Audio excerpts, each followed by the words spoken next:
Mateus, por favor, 2 Samuel capítulo 2. 2 Samuel capítulo 2.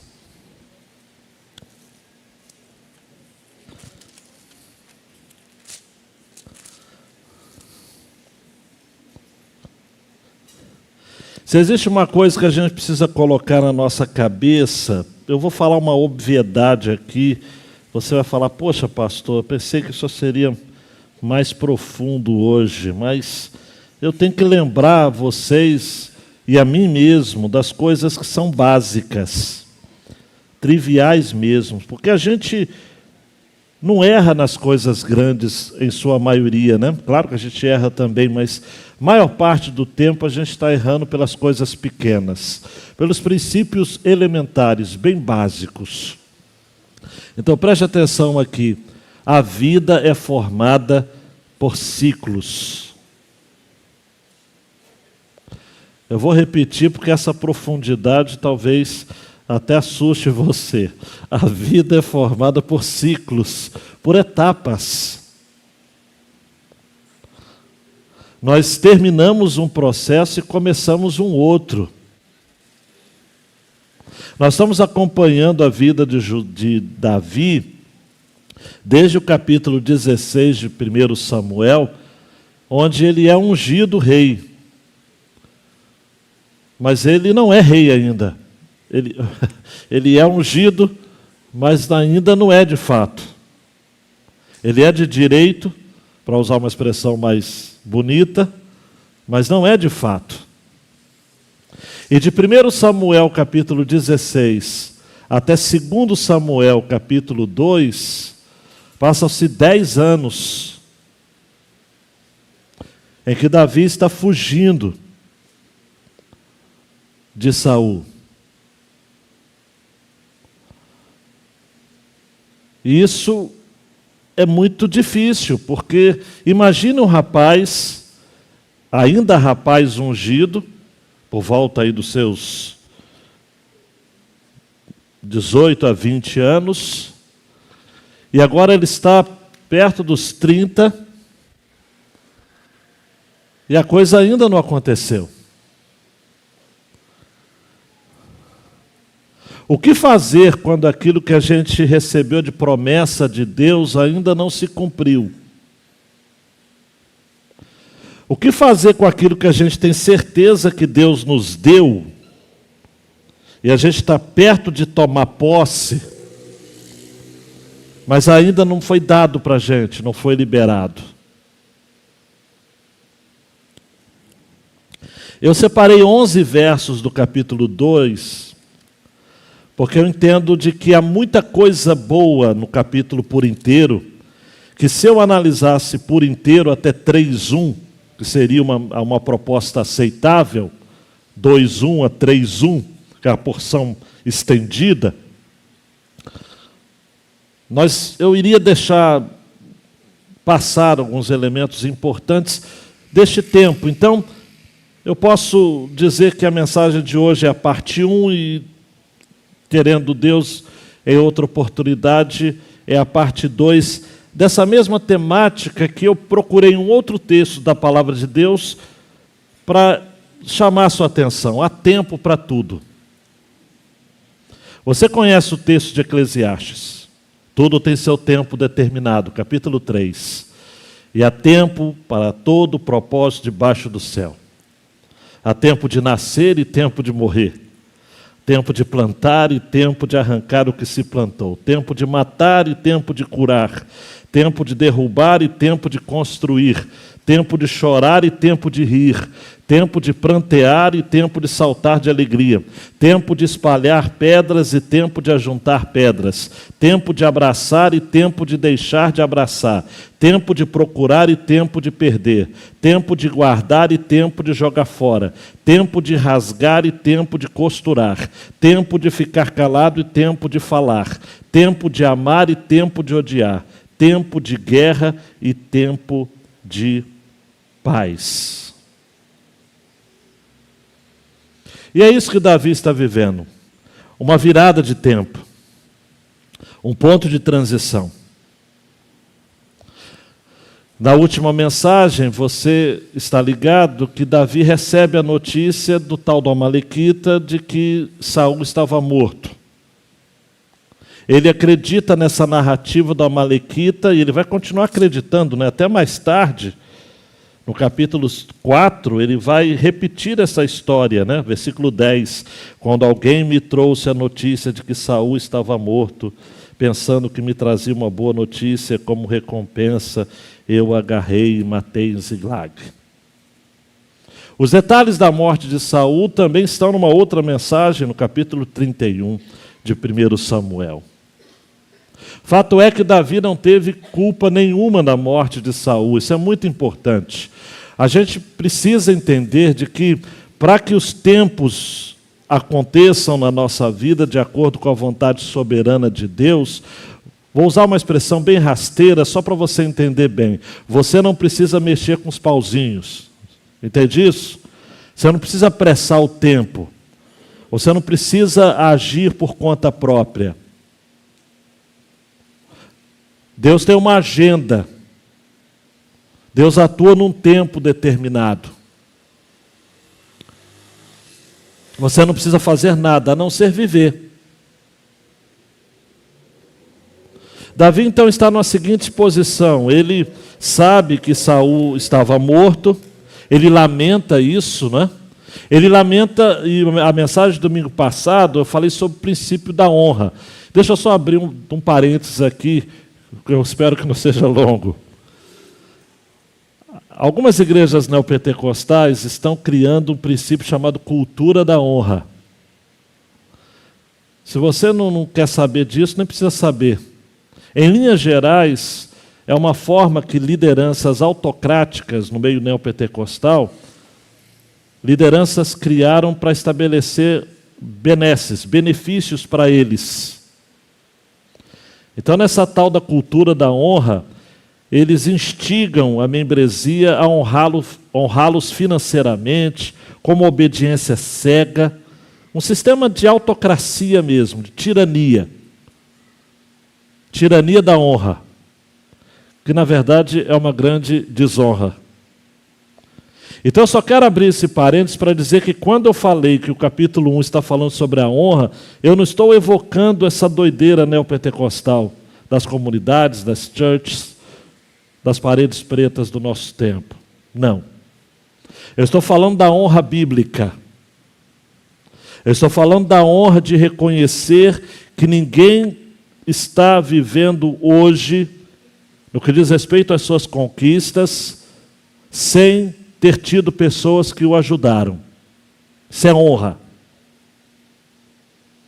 Davi só foi quem foi por conta de Saul, por conta de Jonatas.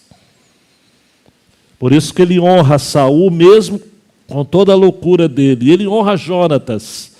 Fechando parênteses, abrindo um outro rapidinho, a ponto dele chamar Jonatas, e o meu queridão destacou essa semana numa conversa informal, ele chama Jonatas de meu irmão. Você já chamou um amigo verdadeiro de irmão, alguém que, segundo o Provérbios de Salomão, é um amigo mais chegado que o irmão?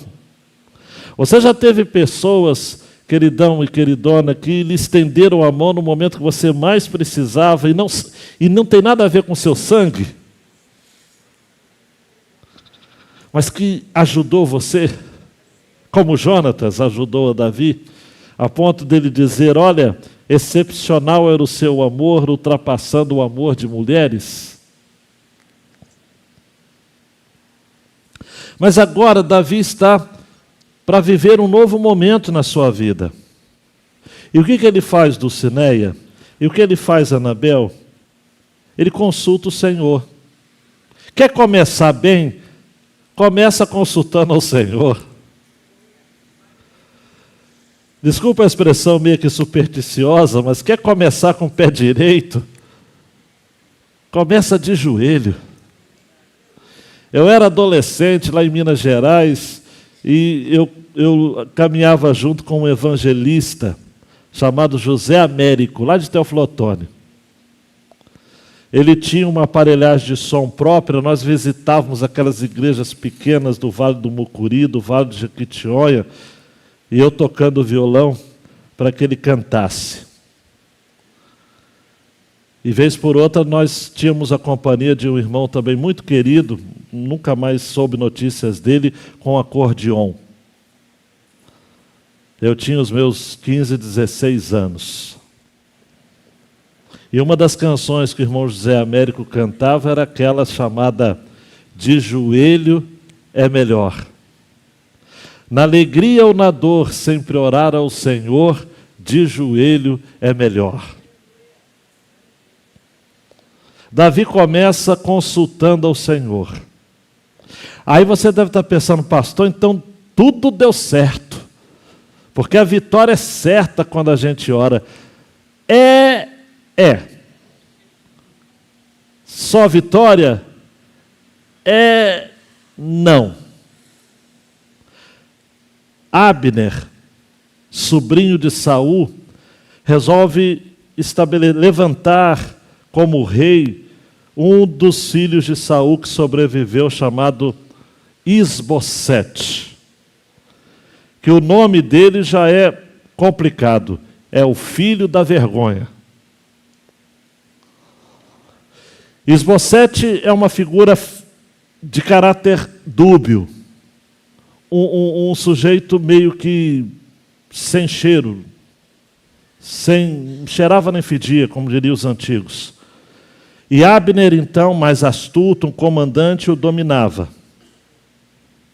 E Isbosete é levantado rei sobre Israel depois de algum tempo.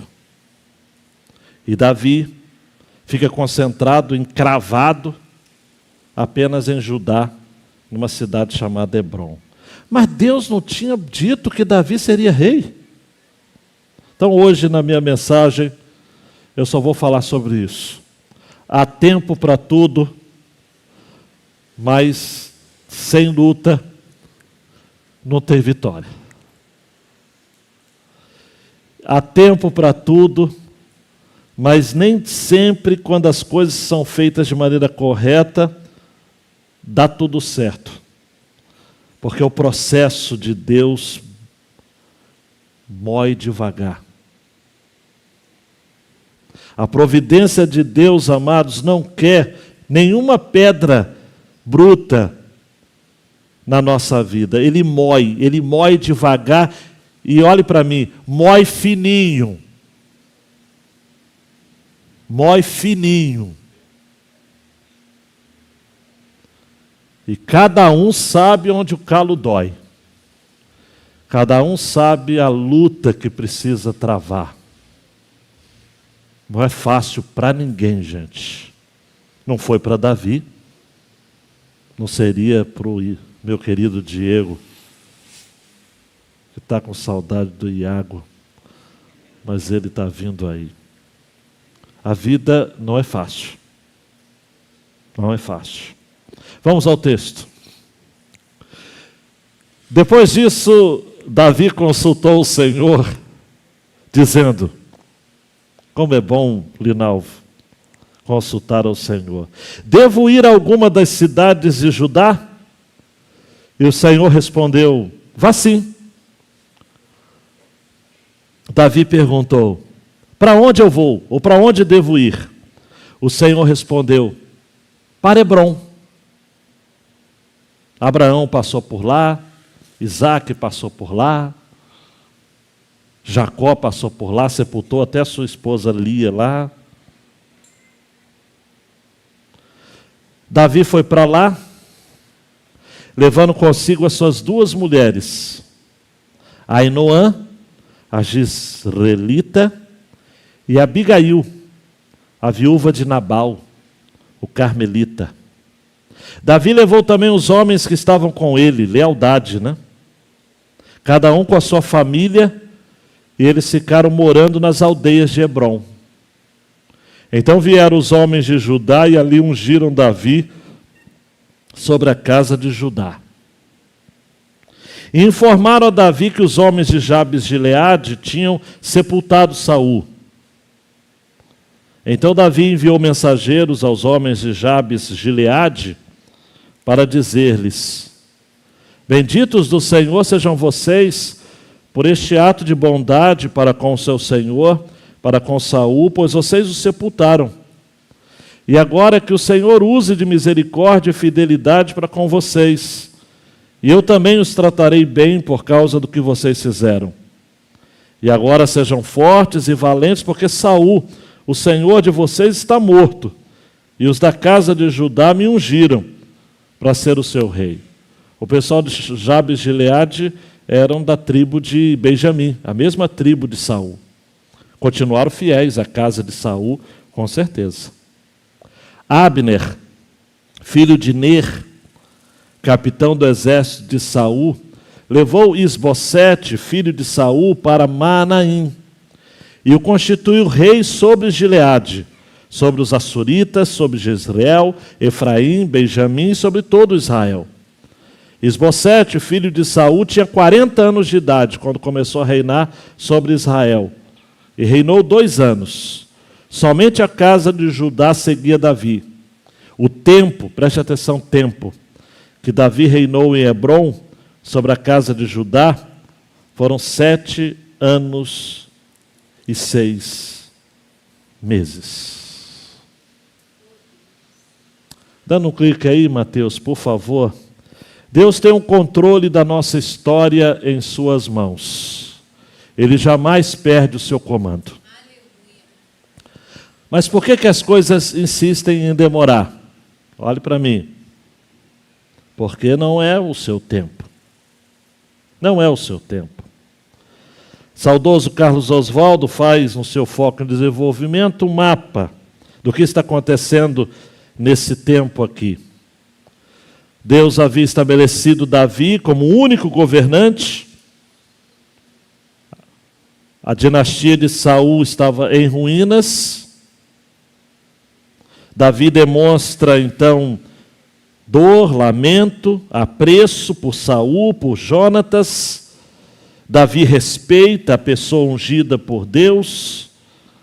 Mas ele continua ainda de maneira muito cautelosa. Ele não quer, preste atenção, buscar o reino prematuramente. Ele não quer chegar chegando. Ele ouve ao Senhor, sai de Ziglag, caminha junto com a sua família por cerca de 35 quilômetros, uma jornada de um dia, até a pequena Hebrom. Lá ele é coroado rei de Judá, fica na dele, fica calado, desculpa a expressão, fica na moita, porque ele sabe que Deus estava fazendo algo ao seu redor. Só que para a gente que está ouvindo ou lendo o narrador, o que está acontecendo ao redor é que a dinastia de Saul foi preservada na figura pálida de Isbosete e pelo esforço de Abner, general e sobrinho de Saul. Nós não vamos estar vendo isso hoje, nas próximas mensagens. Houve uma guerra civil que Davi teve de lidar. Aí você fala, mas pastor, mas já chega de luta, Davi lutou 10 anos, mas tem que lutar mais.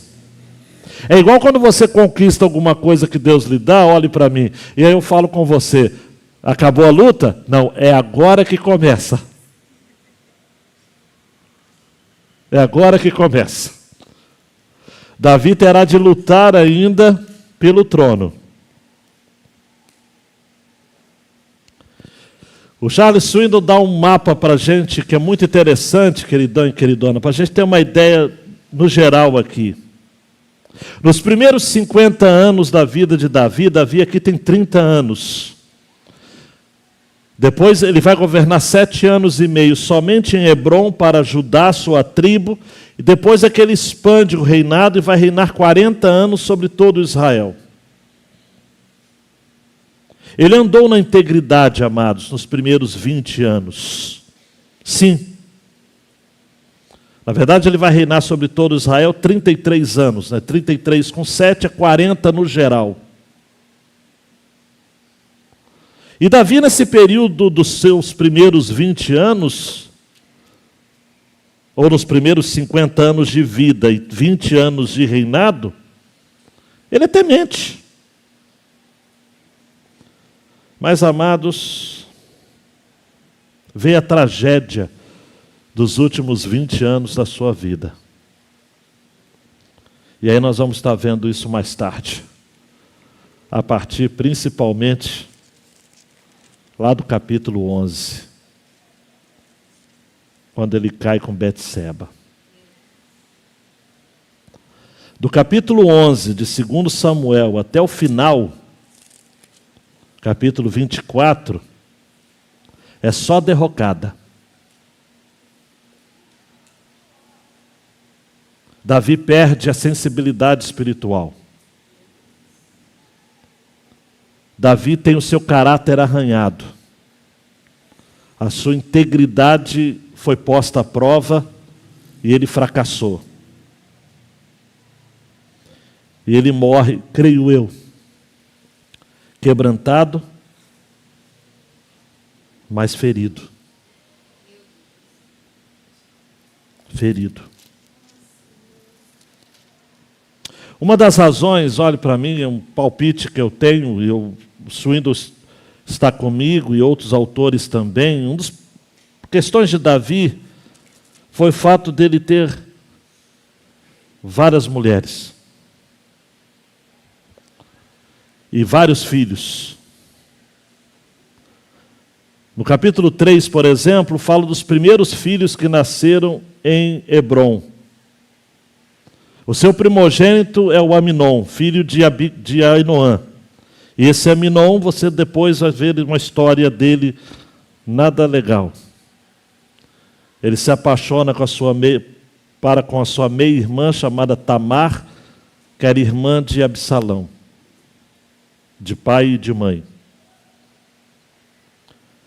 Além de Anoã e Abigail, uma das primeiras ações de Davi, quando ele assume o trono, ou quando ele já faz a aliança com Abner, no capítulo 3 a gente vai ver detalhes. Olhe para mim, ele manda buscar a Mical, a sua primeira esposa, a filha de Saul. Aí já é uma questão política, porque ele quer ter uma aliança com a família de Saul. Só que Mical já tinha sido casada com outro homem. Abner manda esse cidadão dispensar a Mical, e ele gostava da mulher, coitado. Porque diz o texto que ele vai chorando, andando e chorando atrás da mulher, mas não teve jeito. Mical mais tarde vai chamar a atenção de Davi, porque ele está dançando na presença do Senhor. E ele é chamado de sem vergonha. No original hebraico, é essa a ideia. Davi chama a atenção de Mical, e ela fica e permanece estéril durante a vida toda. Não tem filhos. Se isso não fosse o bastante, Davi ainda se casa com outras mulheres, como Maaca, que vai ser mãe de Absalão, e se casa com Agite, que vai ser mãe de Adonias, que é um sujeito, no mínimo, complicado. Quando Davi está morrendo, ele se apaixona por uma das concubinas de Davi e ainda se apossa do trono, mesmo Davi deixando certo de que seu sucessor seria Salomão. Ele ainda se casa com uma mulher chamada Abital, também se casa com uma outra mulher chamada Eglá, e depois, quando ele se torna rei mesmo em Jerusalém, vai nascer uma montoeira de filho, está lá em 5, 13 e 14 e 15 e 16.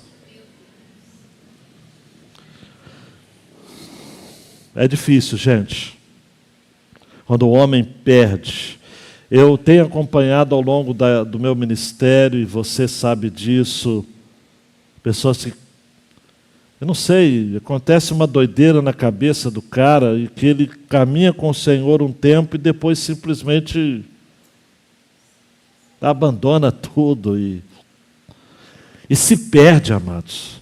E olhe para mim, crente quando se desvia, não se desvia assim pouquinho, não. Sabe?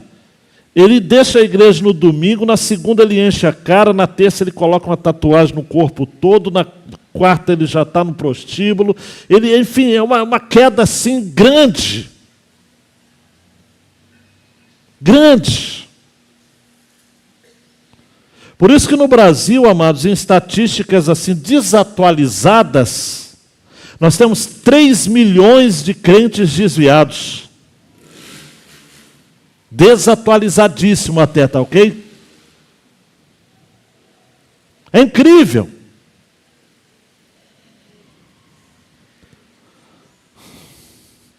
Mas Davi está vivendo aqui o tempo dele de ouro. Tempo em que ele deu um clique, por favor. Ele consultava ao Senhor. Então nós vamos tirar uma foto desse tempo aqui. Capítulo 2, versículo 1. Depois disso, Davi consultou o Senhor, dizendo: devo ir a alguma das cidades de Judá? O Senhor disse: sim, vá sim. Davi perguntou: para onde eu vou? O Senhor disse: para Hebrom. Davi consultou o Senhor. Essa expressão significa muito, queridão e queridona. Olhe para mim, por favor. Davi tinha cerca de 30 anos quando Saul morreu, mas ele não marchou imediatamente para Jerusalém a fim de tomar toda a nação. Ele esperou em Ziglag. Ele obedeceu às instruções de Deus. Ele só foi para Hebrom porque Deus mandou ele ir. Ele só permaneceu ali o tempo que Deus esteve dizendo para ele ficar. Foram 7 anos e meio em que ele aguarda, espera, ele não se queixa. Ele não se mostra ansioso. Ele aprende a esperar. Bem-aventurado, bem-aventurada, queridão e queridona, é o homem e a mulher que aprende a esperar no Senhor. A saber o tempo certo. O Salmo de número 40 expressa essa verdade que Davi viveu, o seu próprio Salmo. Esperei com paciência pelo Senhor, e Ele se inclinou para mim, e me ouviu quando clamei por socorro. Você quer acertar na sua vida? Aprenda a esperar. Alguém já disse, amados e amadas, que toda promessa passa pelo teste do tempo. As coisas não acontecem de maneira instantânea, amados. Um outro colega meu, pastor, disse o seguinte: quem nasce grande é monstro. Todo monstro nasce grande. Se a gente quer entender as coisas de Deus, amados e amadas, a gente precisa entender que tudo tem um começo pequeno. Zacarias, o profeta do meu coração, diz: não desprezem o dia das coisas pequenas. O próprio Deus, amados, fez questão de nascer menino, nascer pequeno. Nascer pequeno. Davi voltou para Hebrom, foi para Hebrom. Foi em Hebrom que Abraão, por exemplo, edificou um altar ao Senhor em Gênesis 13, 18. Foi em Hebrom que a sua mulher, Sara, faleceu e ele compra uma sepultura ali, numa caverna chamada Macpela. Abraão é sepultado ali, Sara é sepultada ali, Isaac é sepultado ali, Rebeca é sepultado ali, Jacó é sepultado ali, Lia é sepultada ali. Raquel não, Raquel foi sepultada em Belém. Hebrom. Essa cidade estava associada a figuras importantes, como eu já citei a vocês, mas também poderia citar Josué. Hebrom, por exemplo, foi a cidade dada na divisão das terras para Calebe. Era uma região serrana de Judá. O nome primeiro era Kiriat Arba. O nome Hebrom é uma deriva de verbos unir, associar, fazer companhia, da ideia de aliança. Hebrom é lugar de acordos, é lugar de aliança, é lugar de se unir com o Senhor, é lugar de estar sensível à voz do Senhor e unir o coração do homem com o coração de Deus. Você precisa de um Hebrom na sua vida. Ziglag é lugar de guerra, é lugar de se preparar para a guerra. Ziglag não foi uma cidade dada pelos filisteus a Davi. Agora ele sai de Ziglag, 35 quilômetros ao sul, e vai parar em Hebrom. Para quê? Para o seu coração se unir ao Senhor. Tudo isso foi estratégico. Era o povoado de maior altitude na Palestina. Foi ali que os anciãos de Israel vieram ter com ele, segundo Samuel 5, e se uniram. Foi em Hebrom que, segundo Samuel 5, vai dizer que todo Israel se une para convidar Davi para ser rei agora, não apenas sobre Judá, mas sobre as outras tribos, por mais 33 anos e pouco, para totalizar os 40 anos de reinado. Foi em 2 Samuel 5, ou no contexto lá em Hebrom, que Davi escreveu o Salmo 133. Ó, quão bom e quão suave é que os irmãos vivam em união. Hebrom é lugar de união. Hebrom é lugar de comunhão. Hebrom é lugar de aliança. Uau! Davi leva para Hebrom as suas duas mulheres até então. Antes tivesse ficado só com as duas, mas aí é outra história que eu já antecipei para vocês. Ele vai com seus comandantes, ele vai com seus guardas, os seus 600 homens fiéis, mas preste atenção na ênfase do texto, amados e amadas, eu preciso chamar a sua atenção, versículo 3, cada um com a sua família. Vamos repetir juntos? 1, 2, 3 e... Cada um. Em Hebrom a gente valoriza a família. Em Hebrom a gente valoriza a mesa, a partilha, a comunhão, o estar junto.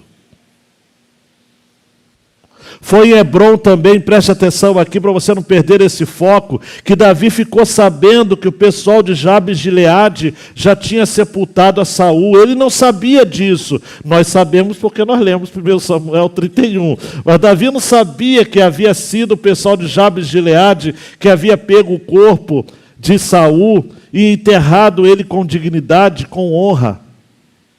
Davi então demonstra lealdade a Saul, mesmo morto. Mais uma vez ele dá honra, e dá honra a Jabes de Gileade também, aqueles moradores. Claro que era uma tentativa também de buscar apoio, sim, mas ele usa de uma expressão muito pactual, muito bíblica, muito correta, quando ele vai dizer no versículo 5, olha, benditos do Senhor sejam vocês por este ato de bondade, de recede, de graça, para com o Senhor, seu Senhor, para com Saul, para vocês o sepultaram, e agora que o Senhor use de misericórdia, de recede e de fidelidade para com vocês. E eu tratarei vocês bem, sejam fortes, sejam valentes, porque Saul está morto, e os da casa de Judá me ungiram para ser rei. Preste atenção aqui nesse ponto, não se dizia nisso, Davi está buscando aqui cooperação, Davi está buscando ajuda, Davi aqui está sendo leal com as pessoas que haviam feito parte da vida de Israel e, sobretudo, do servo, do ungido, chamado Saul. Davi em nenhum momento tripudia sobre Saul.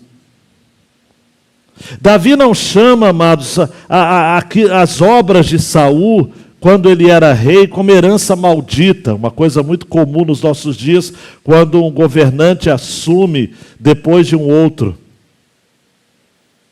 Porque Davi não precisa fazer cartaz de si mesmo. Davi não quer usar as tragédias dos outros como trampolins para ele crescer na vida. Olhe para mim, meu queridão, minha queridona, quando Deus estiver fazendo algo na sua vida, Ele jamais vai permitir que você cresça a partir do rancor e do ressentimento com as pessoas que fizeram parte da sua vida, sobretudo aquelas que não lhe apoiaram. Ressentimento não faz ninguém crescer. Davi, para mim, ele é cirúrgico nesse ponto. Ele honra quem honrou Saul. Você está disposto a honrar quem honrou os seus inimigos? Você está disposto a honrar quem honrou, quem falou mal de você? Quem lhe prejudicou? Quem tentou puxar o seu tapete? Quem lhe prejudicou? Davi viveu, amados, na íntegra aquilo que Paulo vai dizer em Romanos capítulo 12, a partir do versículo 19. Meus amados, não façam justiça com as próprias mãos, mas deem lugar à ira de Deus, pois está escrito: a mim pertence a vingança, eu é que retribuirei, diz o Senhor. Façam o contrário. Se o seu inimigo tiver fome, está segurando firme na cadeira aí para não cair? Dê-lhe de comer. Se tiver sede, dê-lhe de beber. Porque fazendo isto, você amontoará brasas vivas sobre a cabeça dele. Não se deixe vencer pelo mal, mas vença o mal com o bem. Olhe para mim, tá bom para você? Você nunca terá sucesso verdadeiro e real e perene nesta vida se o caminho que você está trilhando é pavimentado sob a desonra em relação às pessoas que já passaram pela sua vida. Presta atenção aqui, você até pode ter sucesso, mas não vai ser perene, não vai ser verdadeiro, não vai ter a honra de Deus.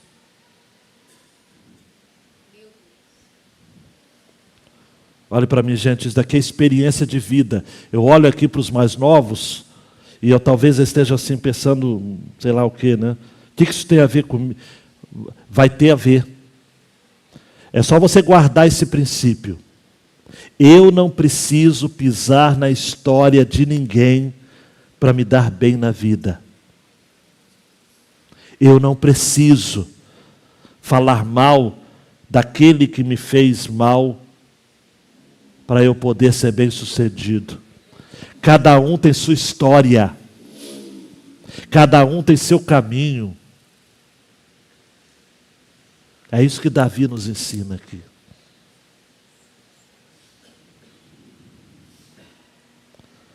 Agora, preste atenção. Dá um clique aí, meu querido Mateus. A oposição vem. Há dois caminhos, amados, na Bíblia. Não é apenas no Novo Testamento que Jesus vai dizer que é o caminho largo e o caminho estreito. Na vida são dois caminhos. Aqui nós encontramos o caminho de Saul e o caminho de Davi mais uma vez. O caminho de Saul é estabelecido por Abner, filho de Ner, sobrinho de Saul, que levanta então o quarto filho de Saul, Isbosete, para sair de Maanaim e ir para Gibeão. Chegando lá, Joabe ou antes disso, né? Antes de Joabe se organizar para combater ou para estabelecer as duas forças de guerra, Isbosete é constituído rei. E aí a cronologia é meio confusa. John MacArthur fala que demorou cerca de 5 anos para que Isbosete conseguisse ter algum tipo de ascensão sobre os Açoritas, Jezreel, Efraim, Benjamim, sobre todo Israel. E ele reina 2 anos, e depois então, que casa perfeitamente com o período que Davi vai reinar em Hebrom, 7 anos e meio. Mas o fato é, amados e amadas, de que nada é fácil. Davi estava esperando o tempo de Deus, e agora é levantado um descendente de Saul. E ele é rei, ou permanece rei, por 2 anos. Davi fica só com um naquinho, presta atenção aqui. Davi fica só com um pedacinho, ele é rei só em Judá. 7 anos e meio.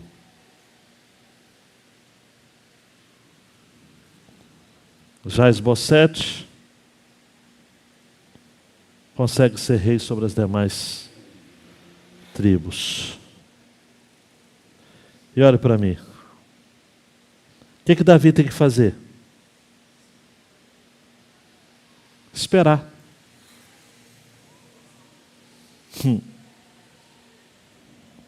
Esperar. Esperar. Apenas esperar.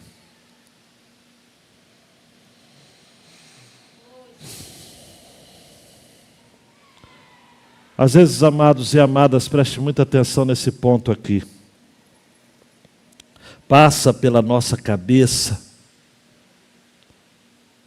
que uma vez que Deus declarou, a coisa acontece no imediato. Você sai do culto de hoje, você vai querer chegar em casa e já ver uma casa diferente, uma rotina diferente. Mas e se eu falar para você que você vai chegar em casa e vai estar tudo do mesmo jeito, mas você vai estar diferente. E você vai viver esse tempo de espera. Davi, preste atenção, Linalva, olha só, ele esperou 10 anos para ser rei. E agora ele espera mais 7 anos e meio para ser rei sobre todo Israel. Ele só fica com um pedacinho de Judá, que não tinha muito segredo, porque era a tribo dele. No fundo, no fundo.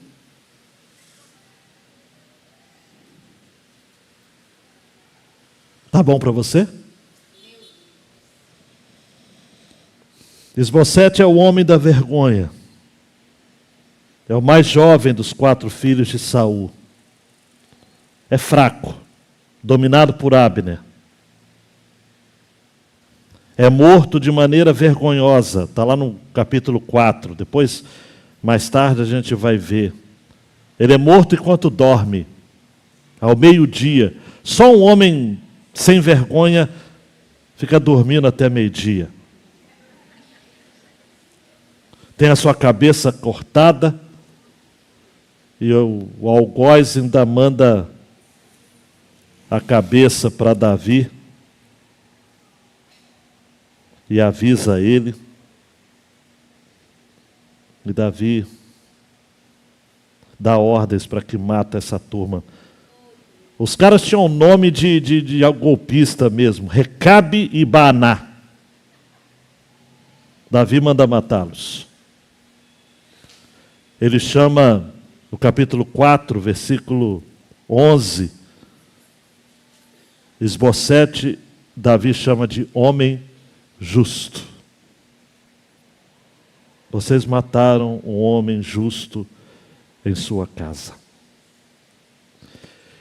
Eu fico impressionado com Davi, porque como é que ele vê Isbosete ainda como homem justo, mas é porque Davi tinha dessas coisas, amados.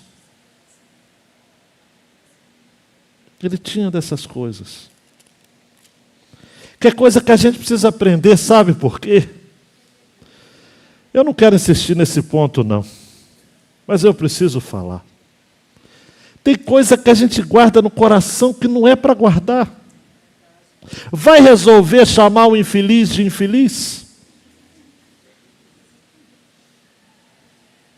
Chamar o juramentado de desgraçado? Guardar mais notícias, mais lembranças, memórias? Vai adiantar? Ficar com a alma azeda?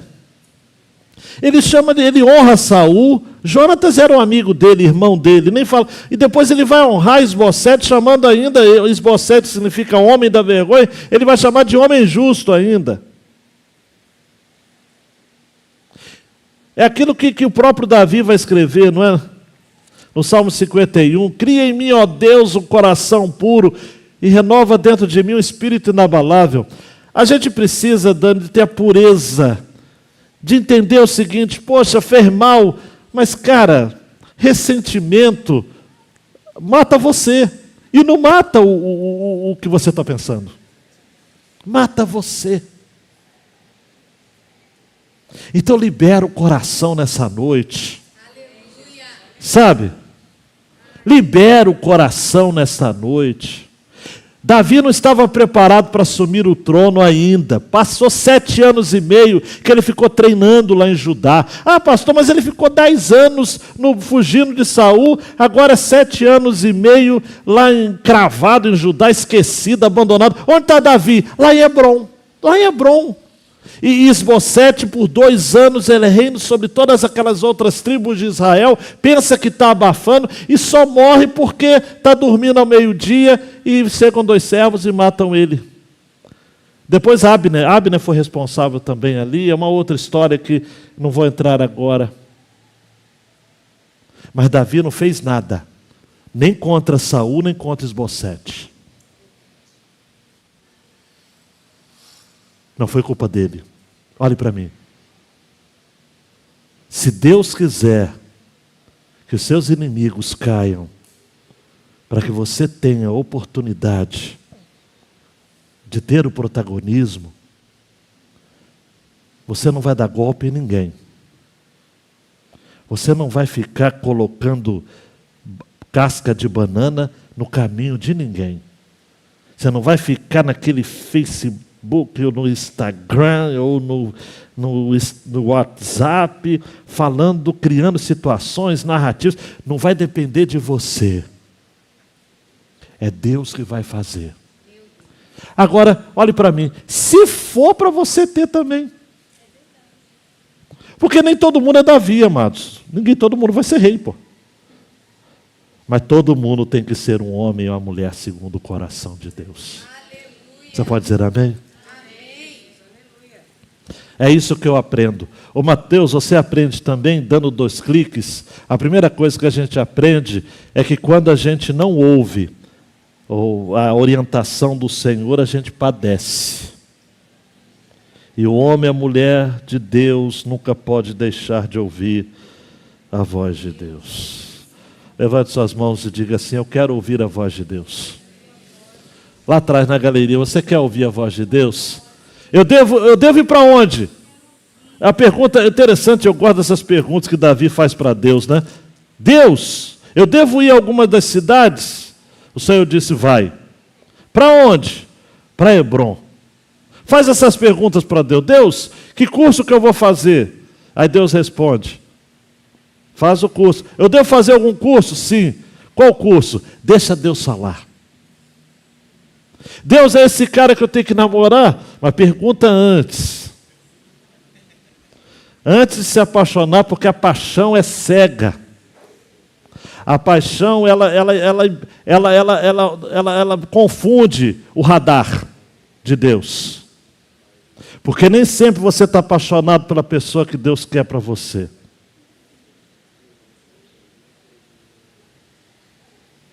Então antes, Deus é fulana.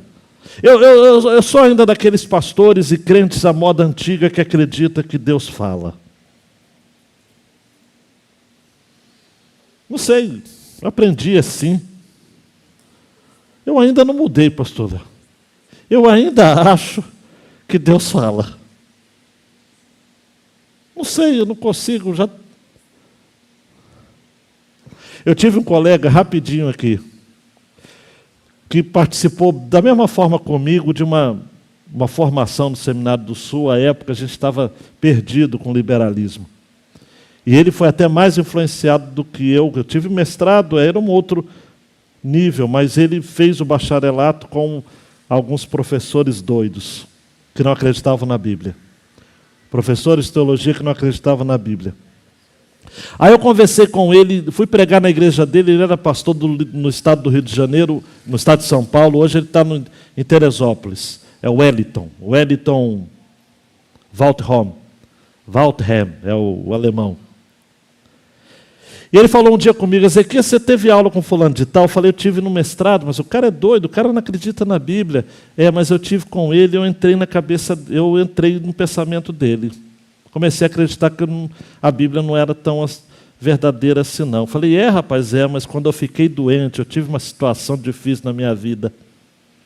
Aí ele contou o sinistro que ele passou. Aí ele se ajoelhou dizendo o seguinte, Senhor, por favor, eu aprendi que Moisés não escreveu os 5 livros da Bíblia, eu aprendi que a Bíblia não é inerrante, não é autoritativa, que é tudo uma questão de contexto histórico, que a gente tem que reconstruir o contexto, que a Bíblia é um livro de homens, Senhor, mas Deus está doendo, eu estou doente, Deus, por favor, tenha misericórdia de mim, se o Senhor existe mesmo. Pastor. Fabiano, rapidinho ele ficou crente. Tudo que ele tinha lido desses autores críticos da teologia liberal, tudo apagou da mente dele. Aleluia. Queridão, queridona, não espere ficar doente para virar crente, hein? Acredita agora. Aleluia. Muriel, Deus fala com a gente. Amém. Deus fala com você, Muriel. Amém. Deus fala com meu querido Ezequiel. Deus fala com a gente. E por fim, não apresse, não apresse os processos de Deus em sua vida. Está preparado? Aí é o William Cowper, né? Os rebentos no caminho têm um gosto amargo, mas doces serão as flores. Regina citou William Cowper, e esse é um trecho da poesia. Deus se move de forma misteriosa. Os rebentos no caminho têm um gosto amargo, mas doces serão as flores. Eu não sei o que você vai estar enfrentando. William Cowper, amados, passou 27 anos com uma depressão profunda.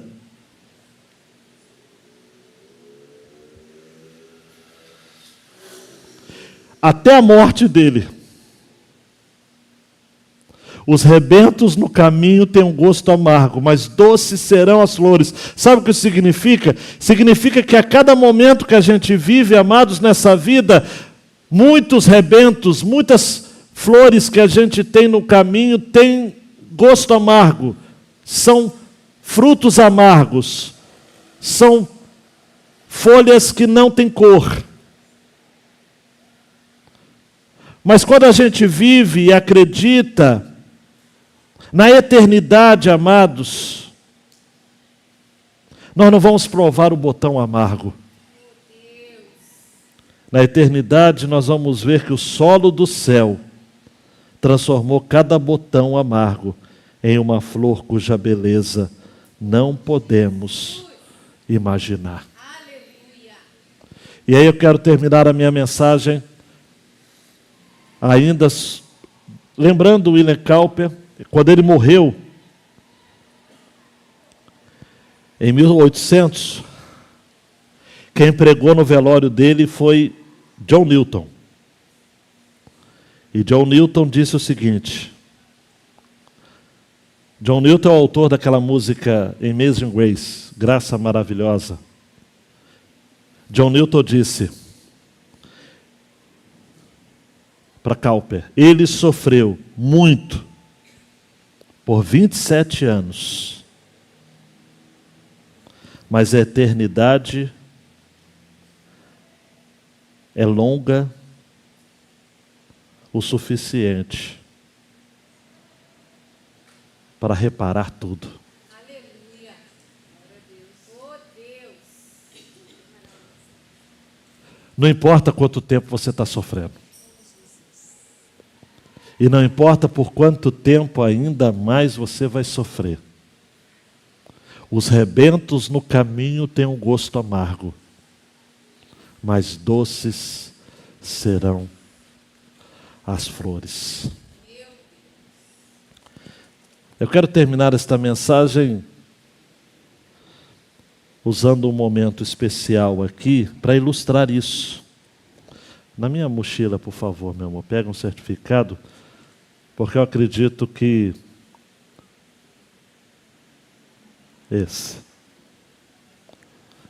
que os papais do Otto pensaram que o culto era 7h30, né? Mas Deus sabe o que faz. Pedro, vem para cá, Júlia também, e o pequeno Otto, e a menininha também.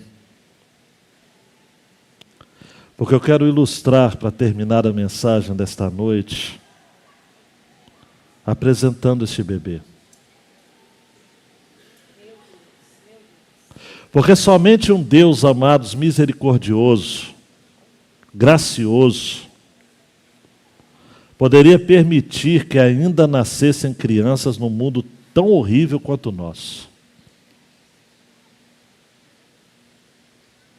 E dando um clique aí, só para ficar essa última tela, enquanto eu vou orar pelo pequeno Otto.